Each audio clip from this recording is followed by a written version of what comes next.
할렐루야. 아멘. 예, 봄이 왔습니다. 봄은 왔는데 사람들의 마음속은 여전히 힘들고, 여전히 세상은 전쟁터 같은 그런 세상이 우리 앞에 펼쳐져 있습니다. 오늘 여러분 이 그림 많이 보신 그림이죠. 그리스 신화에 나오는 시스포스의 형벌이라는 그런 그림이에요. 고린도의 왕 시스포스가 그리스의 하데스라는 신에게 형벌을 받는 그런 장면입니다. 자, 이 장면이 묘사하는 것은 뭐냐 하면은 인간의 삶에 끊임없는 고통이 밀려온다 하는 것이죠. 산 정상 위로 바위를 계속해서 굴러 올립니다. 자, 그러나 어느 순간 바위는 또다시 아래로 내려오게 되죠. 그러면 또다시 그 바위를 산 위로 다시 밀어 올려야 돼요. 이 무한 반복되는 이 고난이 뭐냐? 인간이 당하고 있는 우리의 삶의 모습이다 라는 거죠. 그러나 영원히 산 정상에 끌어올리지는 못합니다. 우리가 세상 살면서 뭐 아파트 하나 장만하면 되겠지, 승진만 좀 하면 되겠지, 우리 자녀를 대학에 좋은 대학에 보내면 다 되겠지 싶지만은 평생 우리가 해야 될 일이 끝이 없어요. 정상에 섰다 싶은데 뭔가 이루었다 싶은데 다시 불안이 밀려오고 다시 고난거리가 찾아오는 것이 인생입니다. 자, 근데 가만히 생각해 보면은 동물들은 그런 삶 가운데 고난이나 그런 어떤 힘든 것들로 인해서 마음에 괴로움을 당하지 않는 것 같다. 어떻게 보면 동물들은 그냥 본능적으로 살아가죠. 그런데 왜 우리 인간들에게는 이런 죽을 때까지 무거운 바위를 밀어 올리는 이 일을 멈추지 못하는 것인가? 그래서 어떤 철학자는 그런 말 했어요. 우리가 피로사회, 아주 곤고한 일생을 살아가는데 그 이유가 뭐냐? 그 이유가 외부에 있지 않고 우리 속에 있다고 했어요. 그것이 즉 생존을 위한 것이라기보다는 스스로가 욕망의 탑을 쌓기 때문이다. 우리 마음속에 욕망의 탑을 쌓아가기 때문이다. 이런 얘기를 했어요. 그리고 욕망의 탑을 쌓는 이유가 뭐냐면은 그냥 먹고 살기 위해서 생존을 넘어서 뭔가 사람 그 본성 자체에 눌려있는 두려움이 있다는 것이죠. 두려움. 그 두려움을 극복하기 위해서 우리가 오히려 그 욕망을 따라서 스스로에게 마음에 짐을 지우고 있다. 이렇게 설명을 했습니다. 자, 맞습니다. 그런 것 같아요. 성경도 그런 것 같다고 말씀하는 것 같아요. 오늘 그 욕망의 탑의 얘기가 오늘 본문 창세기 11장 얘기예요. 이 11장에는 두 가지 이야기가 등장하는데 하나는 바벨탑 이야기입니다. 또 하나는 노아 아들 셈의 계보, 셈에서 아브라함이 등장하기까지의 계보, 이렇게 두 가지가 오늘 본문의 얘기인데 이 두 가지가 관계가 있을까? 바벨탑 얘기와 셈의 족보 얘기가 뭐가 관계가 있을까 싶지만은 이걸 통해서 하나님 우리한테 말씀해 주시고자 하는 게 있어요. 자, 먼저 바벨탑 얘기를 가만히 보면은 노아 홍수가 지나고 노아가 죽은 이후에 시간이 얼마나 흘렀을까? 후손들이 에덴의 동쪽으로 계속 가요. 그러다가 시날 평지라는 곳에 드디어 도착을 합니다. 평지예요, 평지.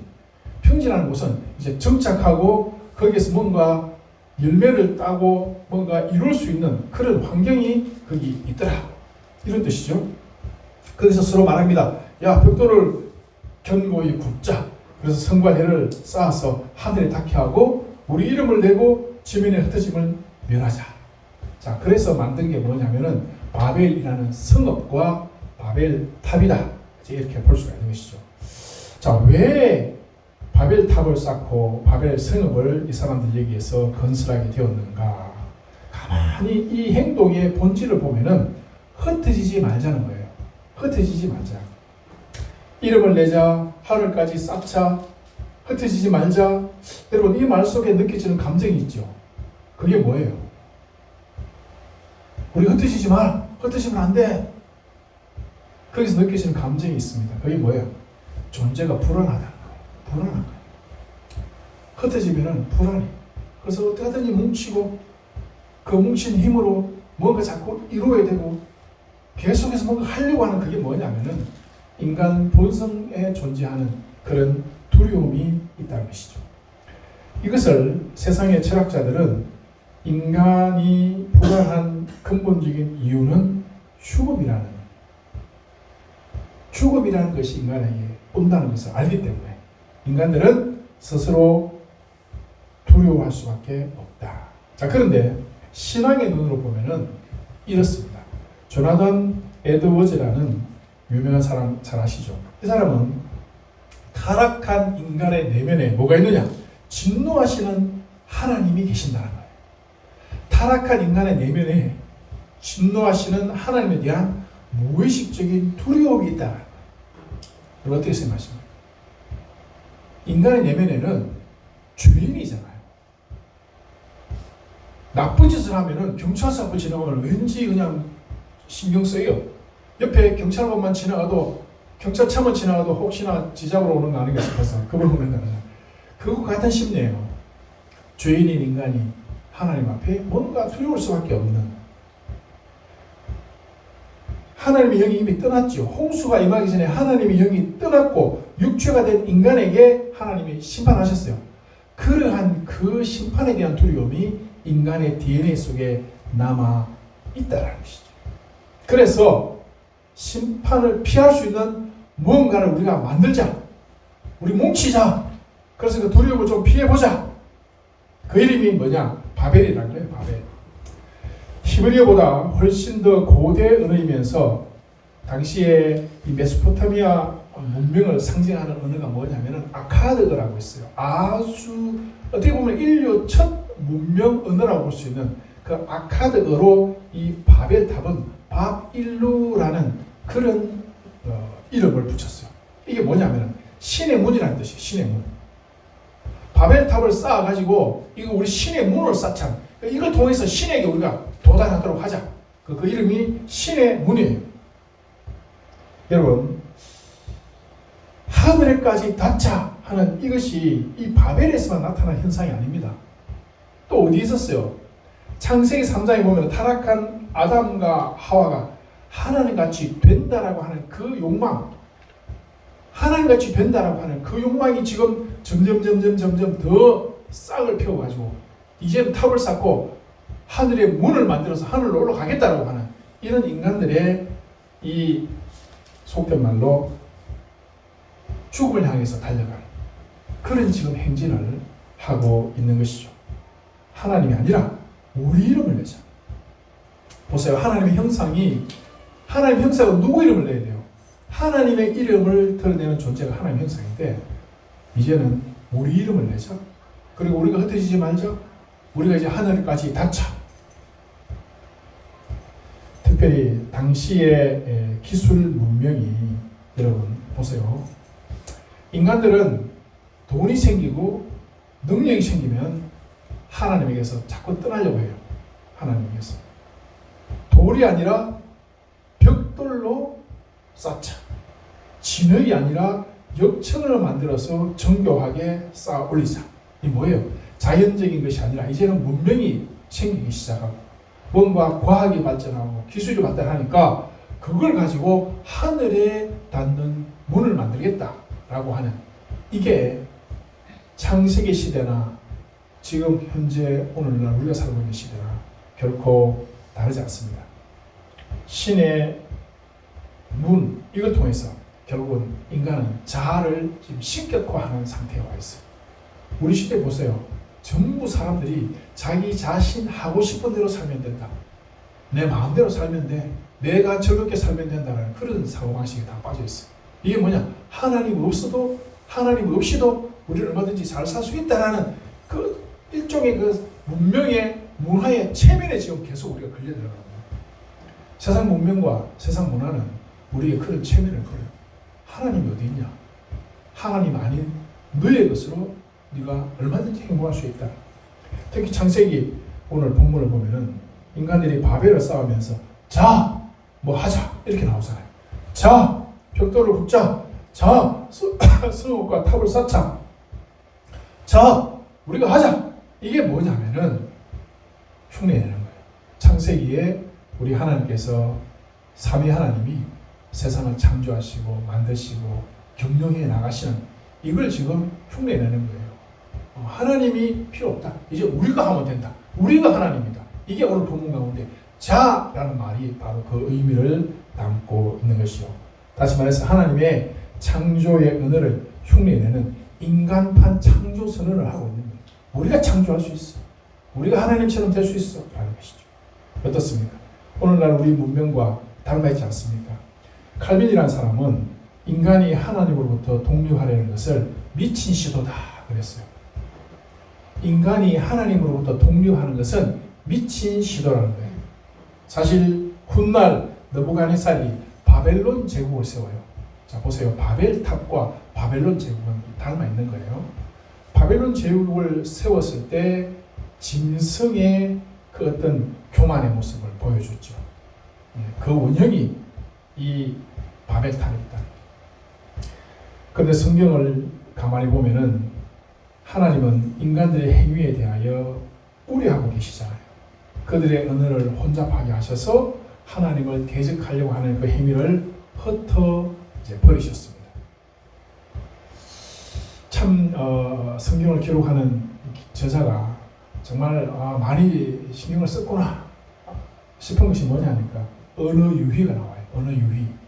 그게 뭐냐면은 밥일루 하늘의 문이라는 그 말을 성경 계시의 언어 히브리어로 발음이 비슷한 게 있어요. 그게 바랄이라는 단어가 발음이 아주 비슷한데 그게 뭐냐면은 섞다, 혼잡하게 하다라는 의미거든. 그렇게 인간들은 자기들이 탑을 쌓아서 하늘에 닿게 하자, 우리가 바빌론을 세우자 했는데 하나님은 혼란하게 하셔서 흩어버리셨거든요. 마침 히브리어에 그 단어와 자음이 거의 비슷한 단어가 바로 이거예요. 바랄이라는. 그래서 섞다라는 그 언어로 대치를 해서 너희들이 인간들이 어떠한 시도를 하나님 없는 시도를 한다 해도 결국 하나님은 흩어버릴 것이다. 그게 바벨의 의미입니다. 바벨탑의 의미예요. 우리가 세상에서 바벨탑을 지금 계속 쌓아가잖아요. 세상 자체가 바벨탑을 쌓아가고 있고 우리 자신도 바벨탑을 쌓아가고 있지만은 그러나 결국 하나님은 신적인 어떤 권세와 능력으로 그것을 흩어버리시는 분이시다. 사랑하는 여러분, 칼빈이 또 기독교 강요에서 이런 얘기를 했습니다. 하나님을 아는 지식과 나를 아는 지식은 서로 관계가 있다.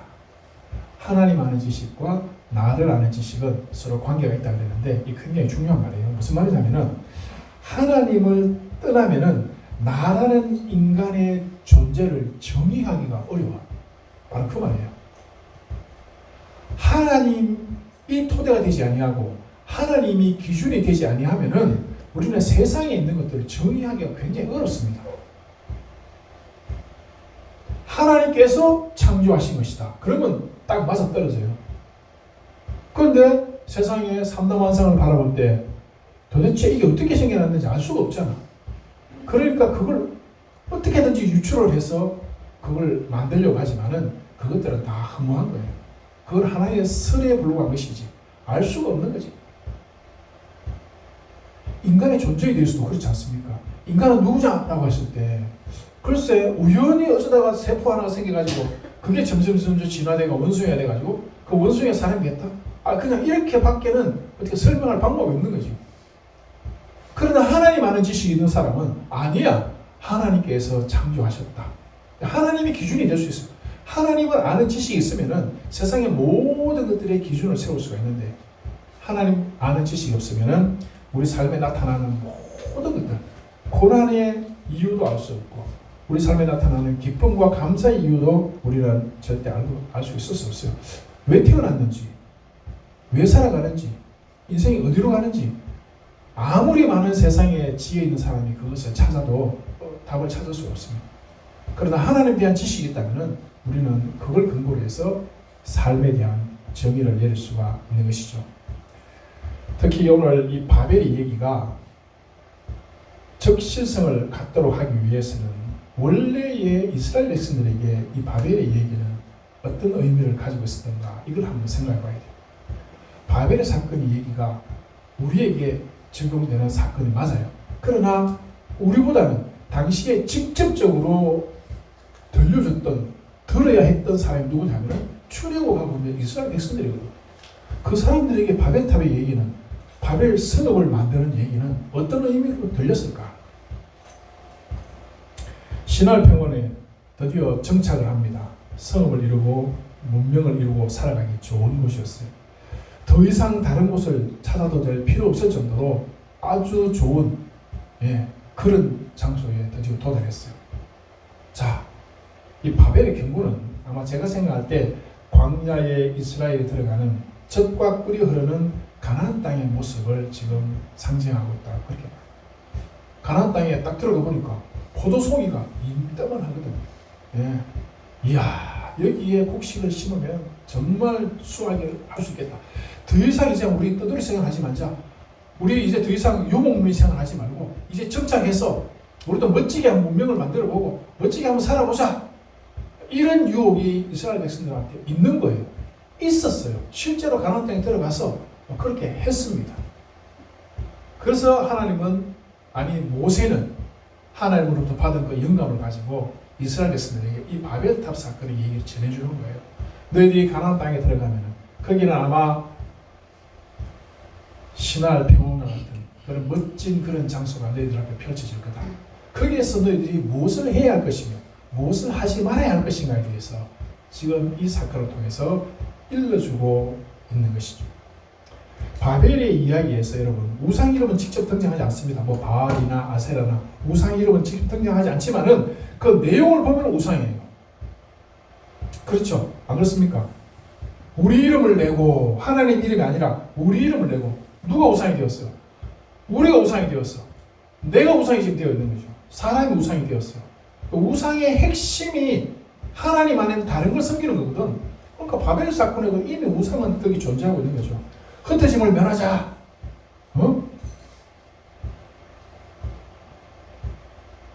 자기들이 하나님의 진노를 지금 피해보겠다고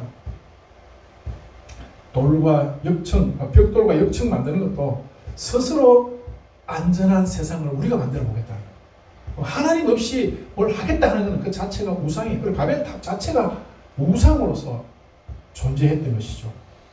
가나안 땅에 들어갔어요. 형태는 달라도 속은 똑같은 우상들이 거기에 있습니다.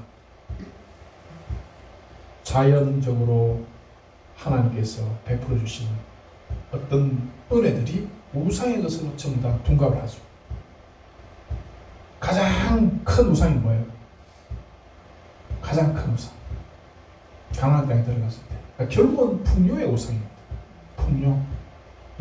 잘 먹고 잘 사는 이게 사실은 우상이 되어 있죠. 거기서 집중하다 보면 결국 하나님이 잊어버리게 되어 있고 그게 결국 바벨탑이에요. 잘 먹고 잘 살면 그게 그냥 모든 것을 우리에게 불안도 극복하게 해주고 안심도 시켜주고 안전도 되고 사실 맞습니다. 여러분 세상에 돈이 있으면 안전해요. 상대적으로 안전하고 돈이 있으면 상대적으로 편리하고 그렇잖아요. 돈이 있으면 얼마든지 세상 안락하고 편하게 살 수 있어요. 그런데 여러분 돈이 점점 많아지는 것과 하나님에게서 점점 떠나가는 것은 거의 비슷하게 비례하고 있다. 어떻습니까? 아닙니다. 하나님께서 나한테 물질적으로 팍팍 부어주시면 내가 더 열심히 하나님 섬기겠습니다. 말은 그래 하는데 실제로는 그렇게 안 될 가능성이 많더라는 것이죠. 하나님 부어주시면요 주일날 멋있는 자가용을 타고 돈이 있으면 교회로 오고 싶겠어요? 타고 어디 바깥으로 한번 나가고 싶겠어요? 물어보나 말하지.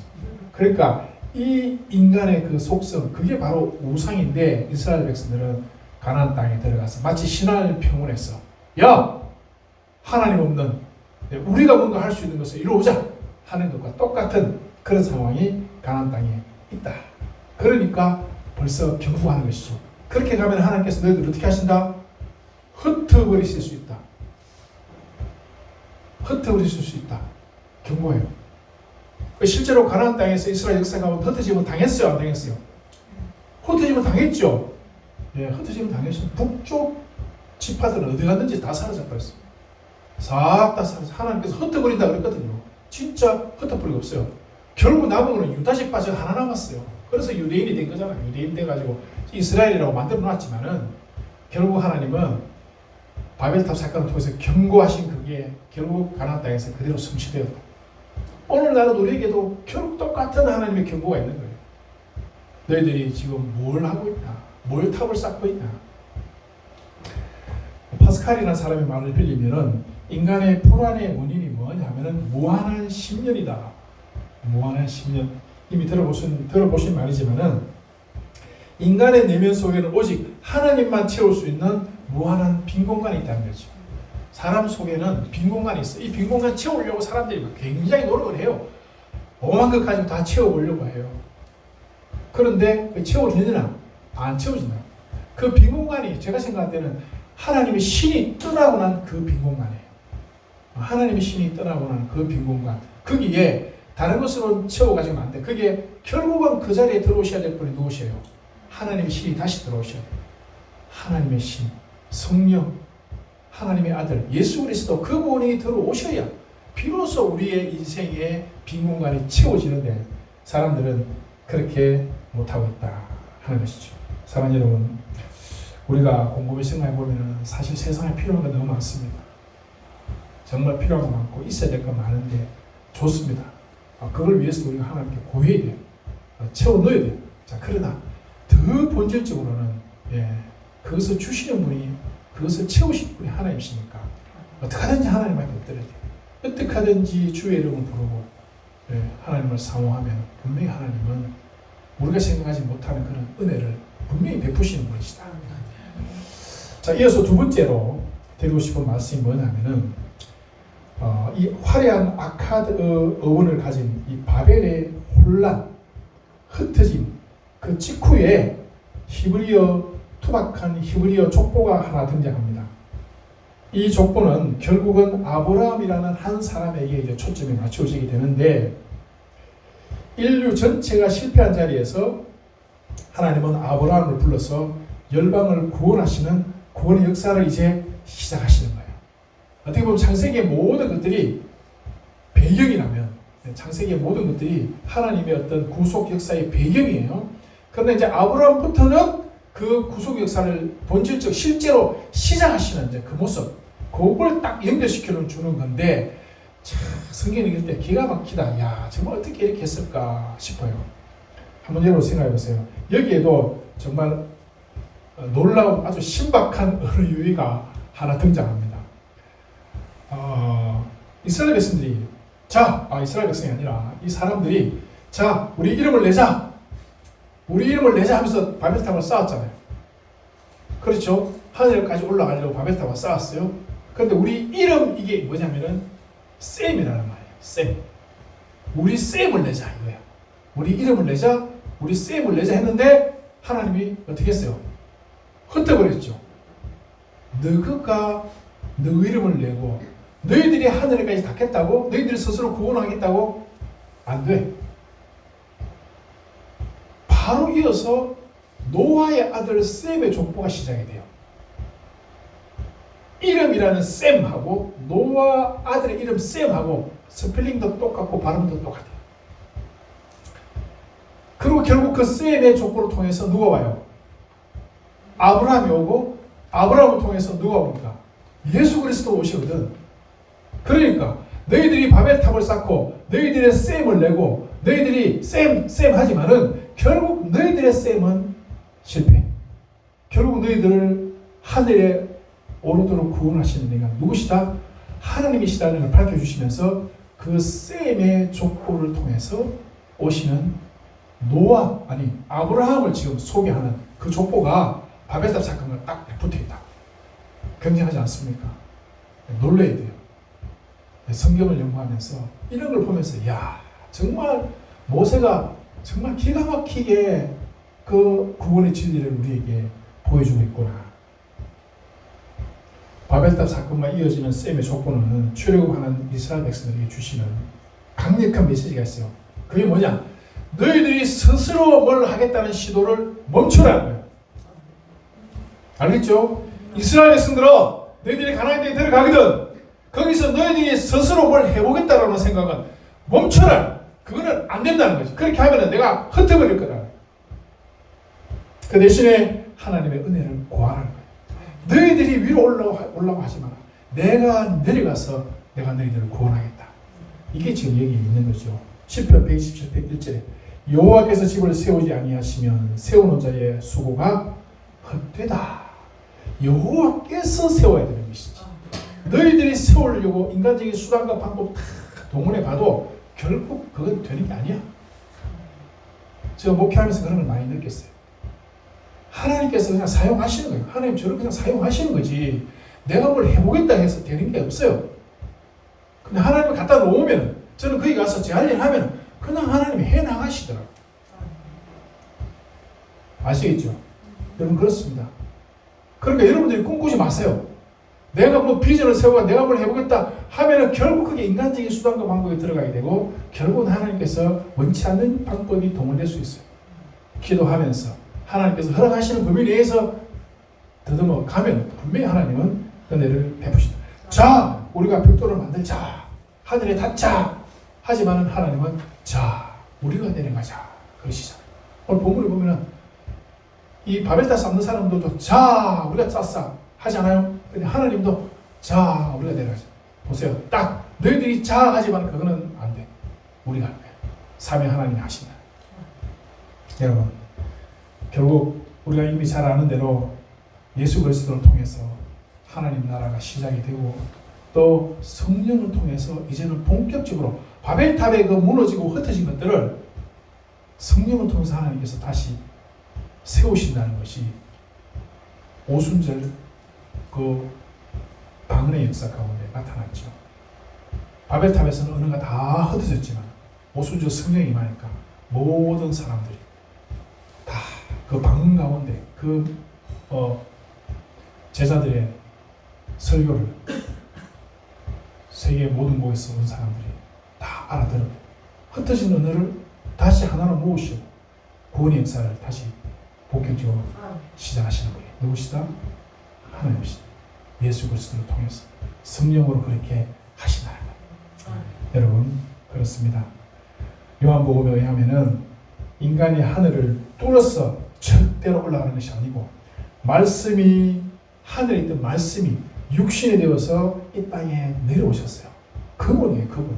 그 예수를 믿으면 우리는 그분을 통해서 하늘에 올라가는 것이지 우리가 뭘 어떻게 해가지고 하늘에 올라가겠다 그거 하지 말라는 거예요. 그래서 우리에게 있어서 가장 중요한 것은 누구다? 오직 예수 그리스도의 마음을 헤아리고 예수 그리스도를 찾고 예수를 찬송하고 나아가서 예수 그리스도를 전하라는 것이죠. 네, 예수를 전하는 거예요. 네, 내 혼자만 딱 갖고 있어도 물론 좋지. 좋은 거니까 내 혼자 갖고 있으면 좋지만은 그러나 전해야 돼요. 네? 전해야 돼요. 1년 내 살면서 전도하는 분 못한다. 이것도 사실 우리가 한번 생각해 볼 문제예요. 나는 안 돼. 나는 전도 못해. 여러분 그렇게 하지 마시고 시도는 우리가 많이 하잖아요. 하여튼 씨를 계속 뿌려야 돼. 씨도 뿌리고 시도를 계속 하셔야 돼요. 예수 복음을 어떻게 하든지 전할 수 있는 우리가 되게 됩니다. 자 이제 말씀을 맺겠습니다. 인간들은 욕망의 탑을 쌓아가지고 두려움과 염려를 극복하려고 합니다. 그리고 내 이름을 내고 뭔가 안락하게 만족하려는 그 생각을 가지고 있는데 그게 바벨탑이고 그게 바알이에요. 그게 뭐라? 그게 바알이에요. 그게 바벨탑이에요. 거기서 내려와야 됩니다. 아시겠죠? 하나님은 그 시도를 멈추라. 거기서 내려와라. 그리고 네가 오늘 벽돌을 열심히 굽고 있는데 네가 굽는 그 벽돌에 어떤 이름을 새길 거냐는 거지. 우린 나름대로 열심히 살아가잖아요. 뭐 하는 게 많습니다. 거기에 누구 이름을 새길 거냐? 나의 SM을 새길 거냐? 아니면 하나님의 SM을 거기다 새길 거냐? 그래서 우리가 부족하지만은 하나님 제가 하는 일을 통해서 하나님께 영광이 되고 저의 가정과 나의 일터와 나의 직장과 내가 하는 내 삶의 인생을 통해서 하나님의 이름을 제가 새기는 그런 인생 되게 해주십시오. 이렇게 기도하시면 여러분 하나님은 살아계시니 분명히 우리 가운데 역사하시고 오늘로 베풀어 주실 줄 믿습니다. 이제 봄이 되었으니까 다시 한번 여러분 영혼 구원하는 하나님 기뻐하시는 일을 열심히 한번 하시기를 주의 이름으로 축원합니다.